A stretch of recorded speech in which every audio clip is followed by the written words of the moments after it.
El aire en la sala de conferencias olía a marcadores de pizarra y a una ambición desesperada. Eran las 9 de la mañana de un martes. El tipo de mañana gris de Minneapolis, donde el café sabe a ácido de batería. Me senté en el rincón del fondo, lejos de la brillante mesa de caoba donde se sentaba el visionario. Soy Gavin Stuart. Tengo 54 años. Tengo un rostro que la gente olvida 5 segundos después de mirarlo, y un título de puesto, vicepresidente de operaciones de manufactura. Eso suena lo suficientemente aburrido como para inducir comas en las fiestas de cóctel. Pero soy la razón por la que esta empresa no ha sido demandada, hasta convertirse en un cráter humeante en el suelo. Estábamos en la sesión de planificación del tercer trimestre. A la cabeza de la mesa se sentaba Bradley Harrington. Bradley era nuestro nuevo director de reestructuración, fabricado en un laboratorio financiado por LinkedIn. Tenía 28 años, usaba trajes ajustados, y hablaba con palabras de moda que no significaban nada. Llevaba 14 meses en la empresa. Yo llevaba aquí 23 años. Él ganaba 3 veces mi salario por presentar una presentación de PowerPoint, que en esencia, yo había escrito para él. Estamos ante un salto cuántico en los ingresos, anunció Bradley, golpeando la pizarra con el dorso de la mano. Tenía la energía de un Golden Retriever con cafeína. Con el despliegue de la nueva estrategia de operaciones, nuestra asociación con nuestros clientes clave va a escalar verticalmente. Estamos hablando de un cambio de valoración importante, gente. Estas son las grandes ligas, y las operaciones están totalmente aseguradas. Fue entonces cuando mi ojo izquierdo tembló, solo un poco. Un microespasmo de molestia profesional. Me aclaré la garganta. Fue un sonido seco y silencioso, pero en el vacío acústico de la sala de juntas, sonó como un disparo. Bradley, dije, manteniendo mi voz nivelada. Solo un punto de aclaración sobre el bloqueo operativo. Bradley se detuvo a mitad de gesto. Me miró como si yo fuera una impresora que acababa de atascarse. Gavin, estamos en un estado de flujo aquí. ¿Podemos aparcar los detalles por ahora? No es un detalle, dije, ajustándome las gafas. Mencionaste la arquitectura neuronal de producción como activos de propiedad exclusiva y de titularidad plena, pero el algoritmo de optimización subyacente tiene una alerta pendiente en el sistema de auditoría interna. Aún no está completamente asignado al libro mayor heredado. La sala se quedó en silencio. El director jurídico, un hombre llamado Gerald Vance que tenía la columna vertebral de un éclair de chocolate dejado en un salpicadero en julio, levantó la vista de su teléfono. Gavin, suspiró Bradley, un sonido de paciencia exagerada. Ya hemos pasado por esto. El departamento legal dijo que estamos bien. La junta está lista para firmar. Deja de intentar encontrar problemas donde solo hay soluciones. Estás matando la vibra. No estoy tratando de matar la vibra, Bradley. Estoy tratando de evitar que cometamos fraude contractual. El muro de carga estructural de todo ese acuerdo está en riesgo. Si la cadena de asignación no está limpia, pueden congelar el contrato. Bradley se rió. Fue un ladrido agudo y despectivo. Miró alrededor de la mesa, invitando a los demás a unirse. Algunos de los vicepresidentes juniors se rieron nerviosamente, ansiosos por alinearse con el nuevo macho alfa. Detrás de Bradley, una joven llamada Brenda Taylor, de 29 años, estaba de pie sosteniendo una tableta contra su pecho como un escudo. Miraba fijamente la alfombra. Esto es exactamente de lo que estoy hablando, dijo Bradley, dándome la espalda. Pensamiento de la vieja escuela, obstruccionista. Somos un cohete, Gavin. Estás tratando de verificar la presión de los neumáticos mientras estamos rompiendo la atmósfera. Sentí el calor subir por mi cuello. No era vergüenza. Era ira. La ira fría y dura de una persona que sabe exactamente cómo funciona la máquina, siendo sermoneada por un niño al que simplemente le gusta presionar los botones. La reunión se prolongó durante otra hora. No volví a hablar. Solo tomé notas detalladas con marca de tiempo. Anoté cada promesa que hizo Bradley, cada riesgo que descartó, cada regulación que llamó guía opcional. Al final de la reunión, Bradley aplaudió. Una última cosa, asuntos internos. Dirigió su mirada directamente hacia mí, con un pequeño brillo malicioso. A partir de hoy, tu puesto será reestructurado, dijo Bradley, su voz lo suficientemente alta como para llegar al pasillo. Te estamos transfiriendo de vicepresidente de operaciones de manufactura a supervisor de turno. Tu compensación se ajustará en consecuencia. Una reducción del 40%, para alinearla con el alcance del nuevo puesto. De $310.000 al año, a $186.000. Un recorte de $124.000. El silencio que siguió fue de horror. Despojar públicamente a un empleado senior de su puesto, frente a todo el equipo ejecutivo, era una jugada de poder tan agresiva que rozaba lo sociopático. Necesitamos jugadores de equipo, continuó Bradley, sonriendo con una sonrisa que no llegaba a sus ojos muertos de tiburón. No anclas. Quizás esto te motive a sumarte a la visión. Gerald Vance, el director jurídico, no dijo una palabra. Simplemente bajó la vista a su bloc de notas, trazando un círculo una y otra vez con su bolígrafo. Sentí que la sangre se me iba del rostro. 23 años. Había trabajado con gripe, durante la muerte de mi esposa, asegurándome de que sus operaciones estuvieran limpias. Y este hombre, este traje a medida lleno de serrín y arrogancia, me lo estaba quitando todo. No lloré. No grité. Me puse de pie. Tapé mi bolígrafo con un clic decidido. Recogí mi cuaderno y mi tableta. Entendido, dije. Mi voz era firme. Aterradoramente firme. Bradley parpadeó. Bien. Me alegro de que estemos claros. Cristalino, dije. Salí de la sala de conferencias, mis zapatos marcando un ritmo en la alfombra industrial gris. Clic, clic, clic. Sonaba como una cuenta atrás. Caminé hacia el ascensor, presioné el botón y bajé solo al garaje. Las luces fluorescentes zumbaban de la misma manera que lo habían hecho durante 23 años. El hormigón olía a aceite y a aire frío. Me senté en mi camioneta durante exactamente 2 minutos. La foto de mi difunta esposa Clara todavía estaba enganchada en el parasol. En ella, se estaba riendo. Logan, nuestro hijo, tenía 11 años entonces, sentado en su regazo, entrecerrando los ojos hacia el sol. Saqué mi teléfono y llamé a George Marshall. Respondió al segundo timbre. No dijo hola. Dijo, he estado esperando esta llamada durante unos 7 años. George no se apresuró. Los marines no apresuran las mechas, y George no apresura las presentaciones legales. Pero tampoco pierde el tiempo. Dime exactamente qué pasó, dijo. Le conté. La sala de conferencias, la presentación, la degradación de vicepresidente de operaciones de manufactura a supervisor de turno. La reducción salarial del 40%. Las 8 personas en la sala que lo presenciaron. Brenda Taylor de pie detrás de Bradley, sosteniendo una tableta como si deseara estar en cualquier otro lugar del mundo. Y el portátil de Bradley abierto todo el tiempo, sus ojos desviándose hacia él cuando pronunció la frase, como si degradar a un veterano de 23 años estuviera entre el segundo y el tercer punto de su agenda. George guardó silencio durante 4 segundos. Pude oírlo escribir. Su título, dijo George, director de reestructuración. ¿Fue ratificado por una resolución del Consejo de Administración en pleno? No, dije. ¿Estás seguro? He leído cada resolución del Consejo de los últimos 11 años, George. No hay ninguna votación que autorice ese título. Su madre creó el puesto y lo instaló. 3 directores se opusieron. Ella los ignoró. Y tomó una acción unilateral que afecta tu compensación, título y funciones sin tu consentimiento previo por escrito. ¿Lo hizo? Entonces el artículo 7 está activo. George se había asegurado de que yo entendiera el artículo 7 de los estatutos corporativos de Bradford Precision Alloys, la cláusula de gobernanza de emergencia para accionistas. Me lo había leído mientras tomábamos un café solo en un restaurante de Columbus, hace 8 años, y dijo, esta es tu póliza de seguro. Reza para que nunca la necesites.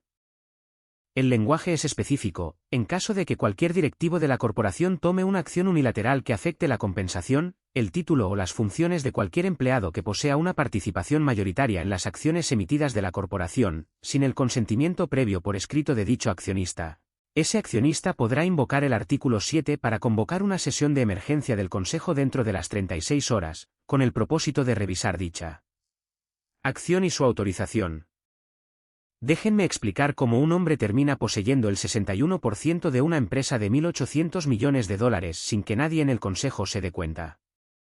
Comienza con un bolígrafo. En mi primer año en Bradford Precision Alloys, el fundador, Julian Bradford, caminaba por la fundición todos los viernes. Tenía 74 años entonces, todavía lúcido. Se detuvo en mi estación en noviembre de mi primer año y me observó calibrar una secuencia de vertido que yo había rediseñado para reducir los residuos de escoria en un 12%. No dijo nada durante un minuto entero.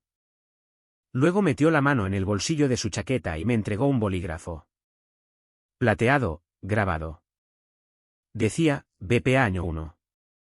Sé dueño de lo que construyes, hijo, me dijo. El papel sin capital es solo papel. Julian Bradford murió 9 años después. Conservé el bolígrafo e hice exactamente lo que me dijo. Comenzó con el plan de compra de acciones para empleados. Bradford Precision Alloys ofrecía acciones con un 15% de descuento a los empleados que reinvirtieran las bonificaciones por rendimiento. La mayoría de la gente tomaba el dinero, compraba camionetas, pagaba tarjetas de crédito. Yo tomé las acciones, cada trimestre, cada año, durante 23 años. Medio punto aquí, un punto completo allá. Se acumula cuando eres paciente y nadie está mirando. Luego vinieron las compras privadas. 3 ejecutivos que se jubilaron, en un lapso de 14 años, poseían modestos bloques de acciones de Bradford Precision Alloys.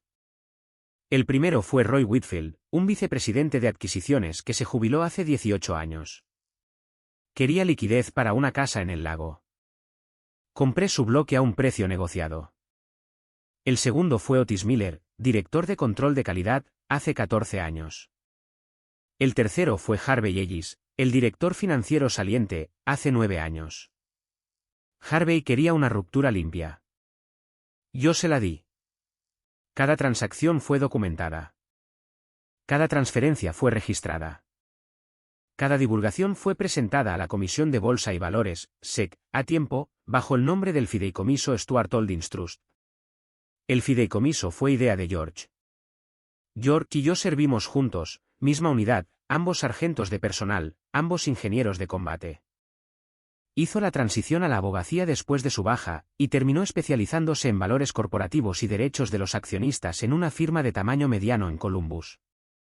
Ahora tiene 57 años. Es la única persona viva que conoce mi posición de propiedad total. George estableció el Stuart Holdings Trust hace 22 años, en mi segundo año en Bradford Precision Alloys. Él presentó la estructura original. Rastreó cada adquisición. Presentó cada formulario Form 4 y Schedule 13 de a la Comisión de Bolsa y Valores, cuando mi titularidad real cruzó los umbrales.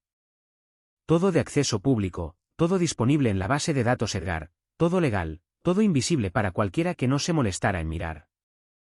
La última vez que alguien en el Consejo de Administración de Bradford Precision Alloys revisó los archivos completos fue hace 10 años. Para entonces, yo ya había superado el 50%. Poseo el 61% de Bradford Precision Alloys. Valor de mercado aproximado de $1.098 millones. Y un joven de 28 años con un máster en Administración de Empresas de Wharton, un título autoproclamado que nunca fue ratificado por una resolución del Consejo en pleno, y 14 meses de experiencia en consultoría de PowerPoint, acababa de recortar mi salario en un 40% sin preguntarme a mí, ni al Consejo, ni al propio director jurídico de su madre. Tendré la presentación lista para las 6:30 de esta noche, dijo George. Acción de emergencia de accionistas bajo el artículo 7 de los Estatutos Corporativos de Bradford Precision Alloys, presentada en nombre del Stuart Holdings Trust, propietario beneficiario del 61% de las acciones emitidas. El Consejo estará obligado a reunirse dentro de 36 horas. Eso nos sitúa en el jueves por la mañana. Jueves a las 10 de la mañana si se mueven rápido. Y se moverán rápido una vez que vean lo que hay en la base de datos Edgar. Miré la foto de Clara en el parasol. Hazlo, dije. Ya empecé. Clic. Eran las 4:47 de la tarde de un martes. Esto es lo que no hice en las siguientes 18 horas. No llamé a Bradley. No llamé a Eleanor Harrington. No llamé a nadie en Bradford Precision a Joyce. No envié un correo electrónico. No publiqué nada. No actualicé mi LinkedIn. No volví a entrar en ese edificio para decirle a nadie lo que se avecinaba. Conduje a casa. Le di de comer a Rex. Es un labrador amarillo, de 11 años, y supo que algo había cambiado en el momento en que entré por la puerta. Los perros saben. No me trajo su pelota. Simplemente se sentó junto a mi silla y apoyó su barbilla en mi rodilla.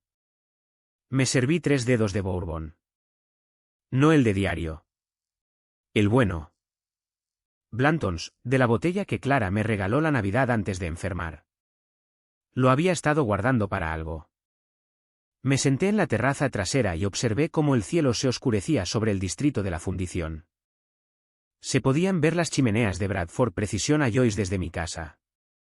Había elegido la casa por esa razón, hace 19 años. Clara pensó que estaba loco.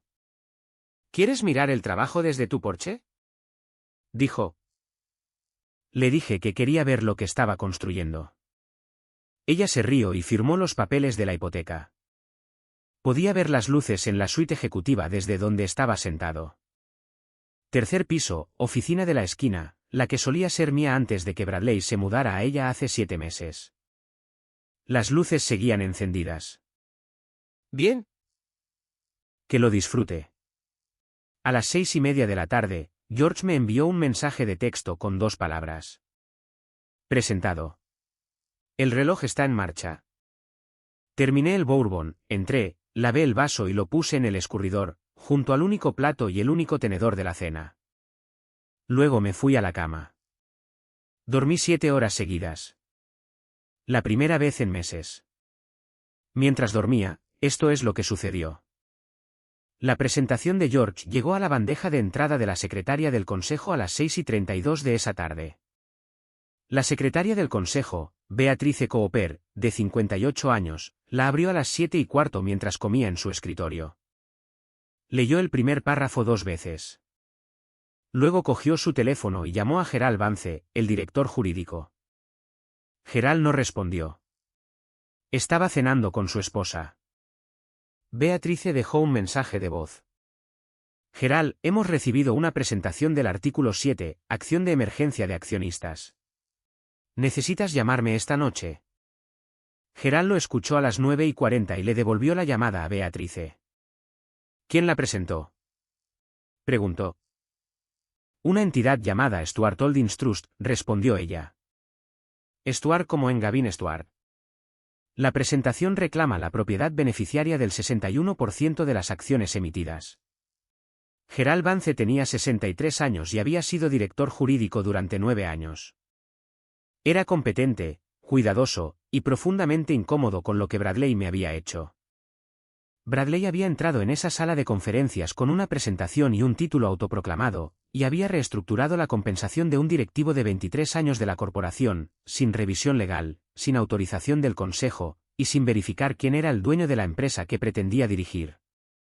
Gerald se sentó en el escritorio de su oficina en casa a las 10:15.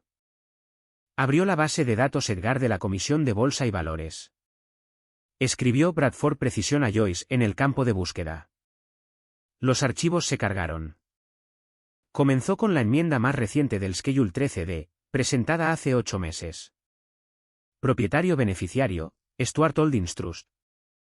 Porcentaje de la clase, 61%. Se desplazó hacia atrás. Había años de presentaciones. Formularios Form 4 documentando cada adquisición. Transferencias de acciones de Roy Whitfield, Otis Miller, Harvey Ellis. Compras trimestrales a través del plan de acciones para empleados.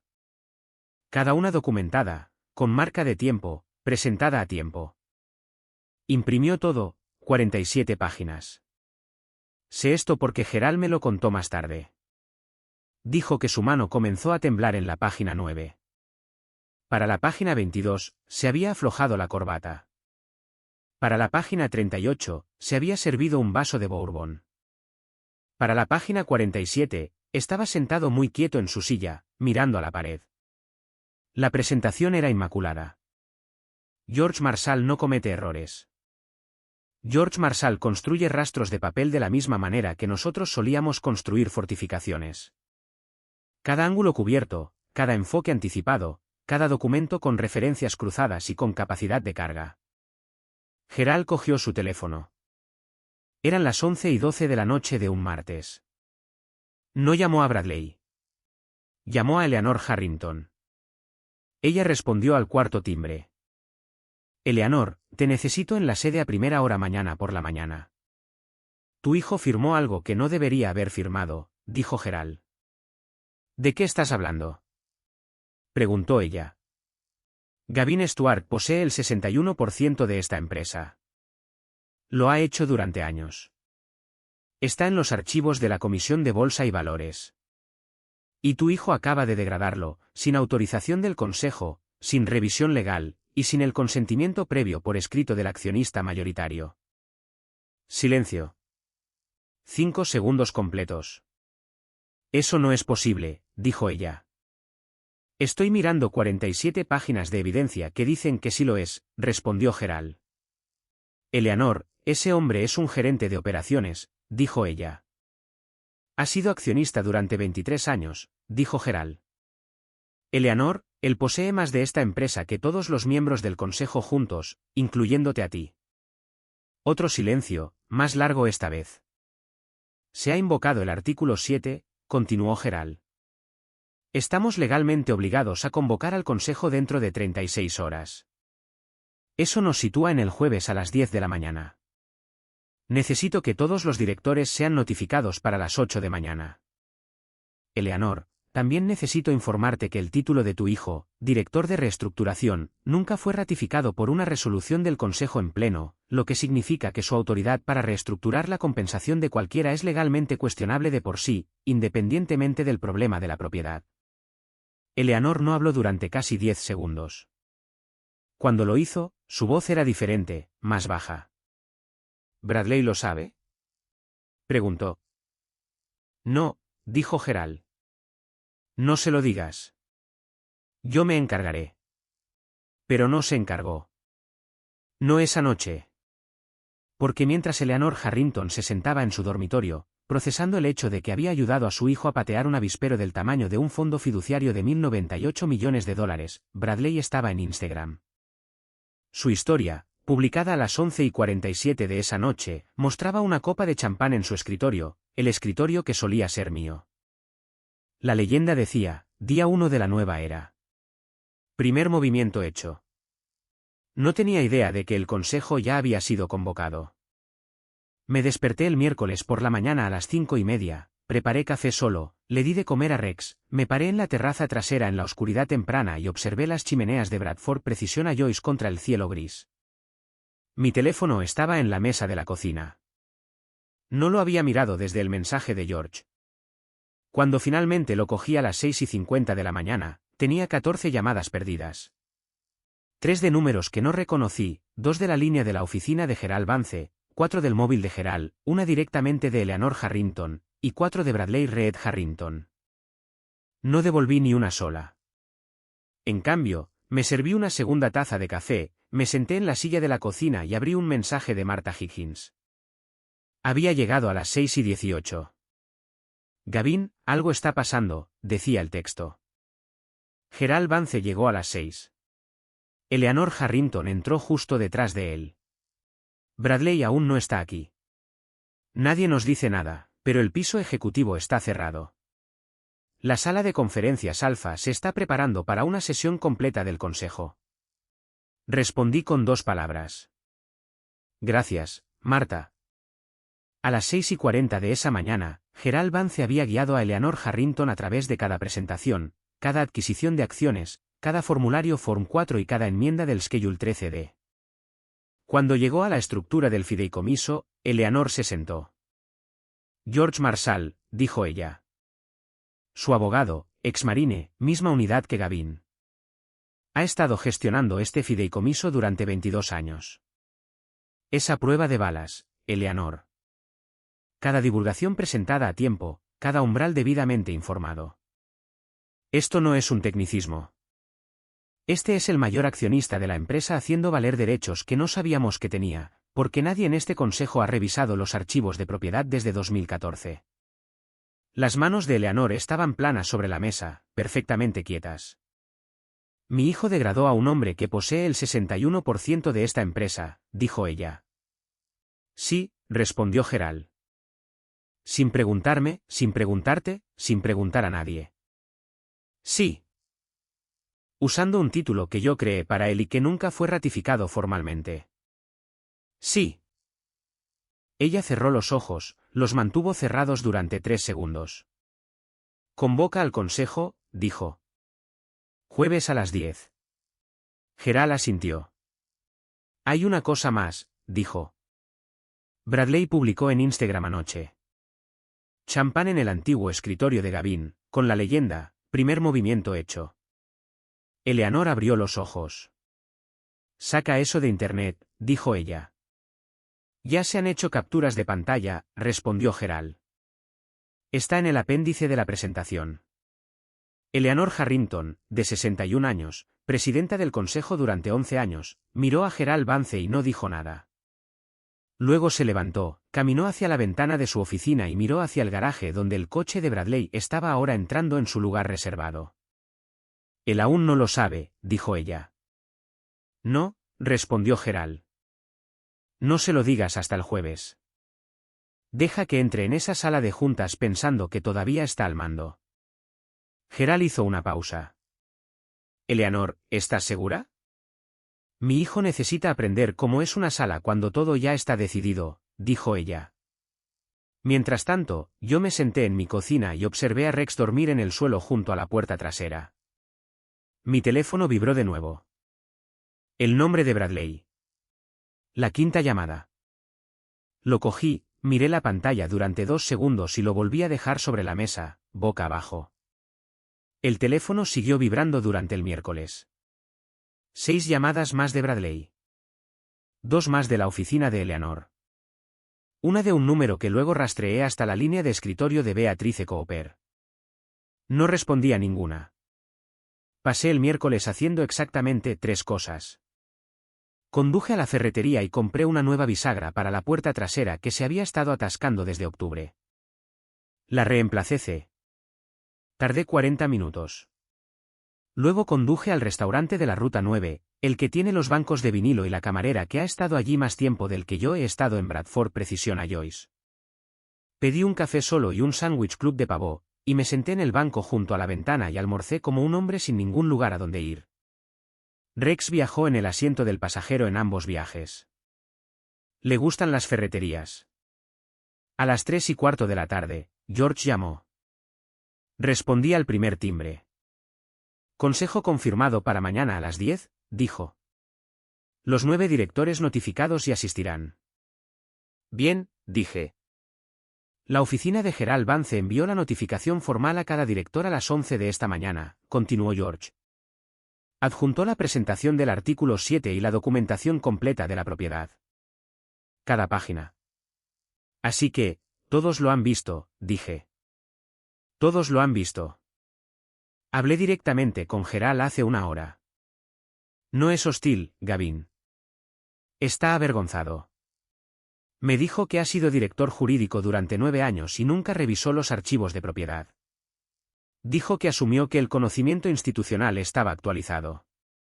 No lo estaba. No, no lo estaba. George hizo una pausa. Gavin, dijo. Sí, respondí. Ponte el traje bueno, dijo. Casi sonreí. Copiado también.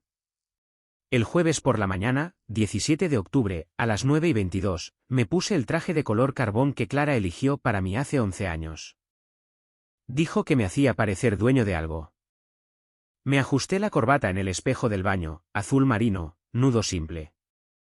Deslicé el bolígrafo de Julian Bradford en el bolsillo interior de mi chaqueta. El grabado captó la luz. BPA año 1. Conduje hasta Bradford Precision a Joyce y estacioné en el aparcamiento principal, donde aparcan los trabajadores de planta. Llevaba 23 años aparcando allí.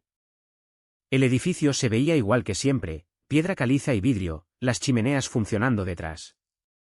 La misma fuente que Julian aprobó en 1971. Entré por la puerta principal a las 9:41. El guardia de seguridad, Leroy Jenkins, de 62 años, que había estado trabajando en ese puesto durante 16 años, levantó la vista de su monitor e hizo algo que nunca antes había hecho. Se puso de pie. Señor Stuart, dijo. Buenos días, Leroy, respondí. Él asintió. El tipo de asentimiento que tiene peso. George Marshall ya estaba en el pasillo del tercer piso, fuera de la sala de conferencias Alfa. Traje azul marino, maletín negro. ¿Estás listo?, preguntó. He estado listo durante 7 años, respondí. Entonces vamos a adueñarnos de una sala de juntas, dijo. Las puertas de la sala de conferencias Alfa eran de cristal esmerilado y caoba. La misma sala en la que me habían degradado 48 horas antes. Pero hoy, la sala era diferente. Había placas con nombres en cada asiento. 9 directores ya estaban sentados, cada silla ocupada. Gerald Vance se sentaba a la izquierda, con una pila de documentos frente a él, lo suficientemente gruesa como para detener una bala. Beatrice Cooper se sentaba detrás de él con un bloc de notas legal. Eleanor Harrington se sentaba a la cabeza de la mesa en su posición habitual como presidenta del consejo, con las manos planas sobre la superficie, su rostro perfectamente compuesto y perfectamente gris. Y en el extremo opuesto de la mesa de Eleanor, había una silla vacía con una placa de nombre, Stuart Holdings Trust, accionista mayoritario. Me senté, coloqué el bolígrafo de Julian Bradford sobre la mesa frente a mí y crucé las manos. El reloj de la pared marcaba las 9:58. A las 9:59, la puerta se abrió y Bradley Harrington entró. Llevaba un traje azul marino de corte ajustado. Su portátil estaba bajo su brazo. Entró con la zancada de un hombre que creía que controlaba la sala. Vio las placas con los nombres, los directores, y a mí sentado en la silla del accionista mayoritario. Miró a Eleanor. Mamá, ¿qué es esto?, preguntó. Eleanor no lo miró. Siéntate, Bradley, dijo. Su voz era plana. Él se sentó. Gerald Vance se puso de pie. Esta sesión de emergencia ha sido convocada de conformidad con el artículo 7 de los estatutos corporativos de Bradford Precision a Joyce, dijo Gerald. La presentación fue presentada el martes por la tarde a las 6:32 por el Stuart Holdings Trust, en nombre de su único beneficiario, Gavin Stuart. La presentación afirma que un directivo de la corporación tomó una acción unilateral que afecta la compensación, el título y las funciones de un empleado que posee una participación mayoritaria en las acciones emitidas de la corporación, sin el consentimiento previo por escrito de dicho accionista. Bradley abrió su portátil. Cierra el portátil, Bradley, dijo Eleanor. Su voz era plana. Él lo cerró lentamente. Gerald continuó. El Stuart Holdings Trust posee el 61% de las acciones emitidas de Bradford Precision a Joyce. Esta posición ha sido documentada en continuas presentaciones a la Comisión de Bolsa y Valores, incluyendo enmiendas de Form 4 y Schedule 13 de durante 22 años. Cada presentación es de acceso público a través de la base de datos Edgar. Gerald cogió la hoja superior de su pila. A la valoración actual de la empresa de $1.800 millones, la participación del 61% del señor Stuart representa aproximadamente $1.098 millones en valor de mercado. Bradley me miró, conmocionado. Esas presentaciones no pueden ser. Balbuceó. Son a prueba de balas, dijo George Marshall desde detrás de mí. Su voz era tranquila y nivelada. Cada umbral debidamente informado. Cada transferencia ejecutada legalmente. 22 años de documentación inmaculada. Yo mismo construí esta estructura. Bradley miró a Eleanor. Mamá, dijo. Eleanor no levantó la vista. Gerald dejó el papel.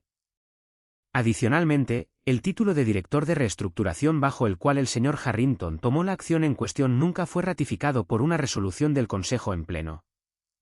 Fue creado por un memorando ejecutivo e instalado sin una votación formal. Lo que significa, dijo Gerald, que la autoridad del señor Harrington para reestructurar la compensación de cualquier directivo de esta corporación es legalmente cuestionable de por sí. El rostro de Bradley había perdido 2 tonos de color. Esto es un problema administrativo, dijo Bradley. Una discrepancia en los archivos. Bradley, la voz de Eleanor era baja. Deja de hablar. Él se detuvo. Gerald miró alrededor de la mesa. Hay una moción ante el Consejo para revertir todas las acciones de reestructuración tomadas por Bradley Harrington bajo el título no ratificado de director de reestructuración, y para destituir al señor Harrington de su cargo con efecto inmediato. La moción ha sido presentada por el accionista mayoritario. Procederé a la votación. Uno por uno, cada director declaró su voto en voz alta. Los 9 votaron a favor, incluida Eleanor Harrington. Unánime. La sala estuvo en silencio durante exactamente 4 segundos. Luego Gerald habló. La moción es aprobada. Señor Harrington, su puesto queda terminado con efecto inmediato. Seguridad lo acompañará a recoger sus pertenencias personales. Sus credenciales de acceso serán revocadas en 1 hora. Bradley se levantó, su silla rodando hacia atrás. Me miró. Te sentaste ahí el martes y dijiste que entendías, escupió. Lo miré. Sí entendí, dije. Mejor que tú. Bradley se quedó allí otros 3 segundos, luego salió, seguido por Leroy Jenkins. Las puertas de cristal esmerilado se cerraron. Clic. El Consejo votó por unanimidad para nombrarme director ejecutivo. Mi compensación fue restaurada a $310.000 y reestructurada al alza para reflejar el nuevo rol. Dentro de los 30 días, el Consejo aprobó una distribución especial de dividendos de $47 millones. Mi participación del 61% me dio derecho a $28.7 millones de ese pago, depositados en la cuenta del fideicomiso Stuart Holdings un martes. Dentro de los 60 días, los accionistas minoritarios presentaron una demanda de $67 millones contra Bradley Harrington personalmente, alegando acciones de reestructuración no autorizadas. Eleanor Harrington renunció al Consejo una semana después de la votación. Su participación del 4.2% permanece, pero nunca más se sentará en esa mesa. La publicación de Instagram de Bradley con la copa de champán todavía está en el apéndice de la presentación, capturada y registrada en el expediente legal. Su primer movimiento fue el último. Martha Higgins fue ascendida a directora de operaciones de planta. Cuando se lo dije, se paró en la puerta de mi oficina y dijo, ya era maldita sea la hora. Estuve de acuerdo. Me quedé con la oficina de la esquina. Puse la foto de Clara en el escritorio, la misma del parasol, y puse una nueva placa con mi nombre en la puerta. Dice director ejecutivo, pero esa no es la que importa. La que importa es la pequeña placa de latón en mi escritorio que dice Stuart. El domingo después de la votación del consejo, Logan llamó. Papá, suenas diferente, dijo. Menos como si estuvieras esperando algo. Me recliné en mi silla. Rex estaba acostado a mis pies. Las chimeneas eran visibles contra el cielo del atardecer. Quizás ya no estoy esperando, dije. ¿Vas a venir al partido el próximo sábado? Tenemos un amistoso, liga de softball de ingeniería. Estaré allí, dije. ¿De verdad? Preguntó. De verdad, respondí. Se quedó en silencio. Bien. Eso es muy bueno, papá. Colgué, me quedé sentado un rato. Rex cambió de posición. El bourbon estaba en la mesita auxiliar. 3 dedos. No el de diario, el Blantons, la botella de Clara. Todavía quedaba suficiente para unas cuantas noches más como esta. Tomé un sorbo y observé cómo el cielo se oscurecía sobre el distrito de la fundición. Bradley Harrington le dijo a una sala de juntas que yo era solo un gerente de operaciones. Tenía razón en una cosa. Conozco cada piso de ese edificio. Simplemente no sabía que también era dueño del edificio. A veces, el poder no se anuncia a sí mismo. No publica champán en Instagram ni menciona Wharton en cada reunión. A veces, simplemente aparece cada trimestre, cada año, medio punto aquí, un punto completo allá. Durante 23 años, paciente, silencioso, documentado, y cuando la mecha finalmente llega a la carga, no hace ningún ruido hasta que todo ya ha cambiado.